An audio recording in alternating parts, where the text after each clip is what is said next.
Welcome back to the campfire, strangers. Pass the spirits freely and settle down as one of our brothers plays the guitar. It's a long walk from anywhere in particular, so we might as well enjoy one another's company, if only for a brief moment. And while we sit, seems no better a time to talk about the legends who walk these cresting mountains and golden valleys before us. This was a wild country, full of heroes and villains, killers both crooked and courageous.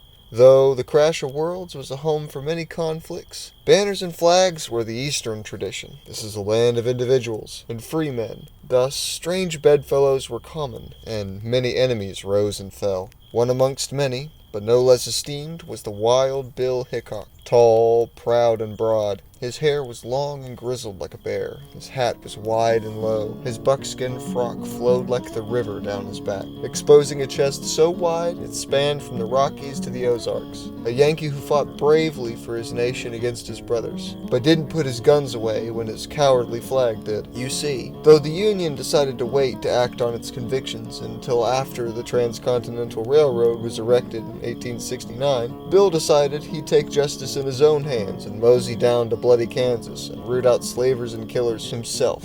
He was wildly skilled as a shootist, and was deadly with his pair of pearly-handled 1851 Colt Navy revolvers. He delivered swift justice, and didn't fancy taking prisoners. After a shootout where he single-handedly killed 3 men in a showdown, he was renowned as a deadshot and respected by Dixieland and Yankee land alike. No small feat for the time. He carried his guns throughout the Western Territories, bringing justice to the border and up through the plains. However, it's said after a while even death grew fearful of the man, and thusly struck his eyes and clouded his vision, landing him merely to join the theater and act his exploits out instead of actually adding new stories to his repertoire. Bored of the theatrics and wishing for action again, Hickok rode up to Deadwood, Dakota, where the heartlands and the plains met, to hit it rich with the gold miners there and make a fortune for himself. However, settling down in an area also allowed him to regularly partake in his other hobby, one that was not addled with by his dulled eyes, the American art of gambling. They say his skill with the gun was only rivaled by his skill at the poker table, and the man was soon neck and neck with other brave souls at the saloon most evenings and well into the morning. There he met up with other local heroes, villains, cowards, and rascals. Among them was a stranger by the name of Crooked-Nosed Jack McCall, a proud man with a short-fused temper and not particularly bright, though through what devices, whether genetics or whiskey, has been lost to time, unfortunately.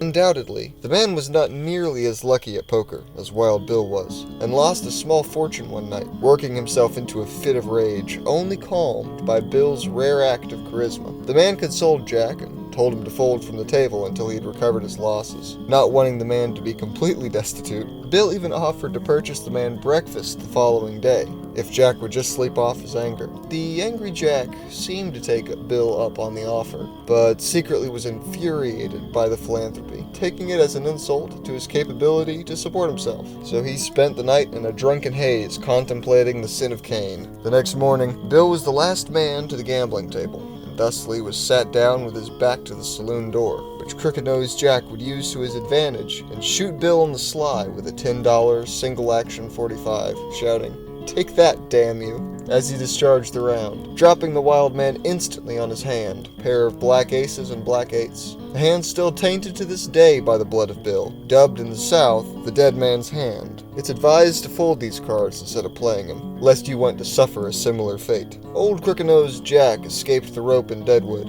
but was hung a few years thereafter, after word got out about what he did. Shooting a man on the sly like a coward, whether the man shot was a killer or a saint, was no way to conduct oneself, and the jury was swift to judge him. And he was forgotten, only remembered through that one action over an offer for breakfast. In contrast, Wild Bill lives on, in his hand and in his lesson. Next time you come walking this country, go to a bar and look around. Notice which direction the men situate their chairs. No one wants to repeat the fateful mistake that day and face their back towards the door. But I think that's enough tales of death and heroism for one night, strangers. I think I'm gonna sleep while the night is young. But if you're inclined to stay awake, look upwards towards the stars for a moment. The same ghostly specks that hover silently above us watch those who came before us, and will watch our grandchildren long after we pass. Until next time, strangers, beware the silent coward.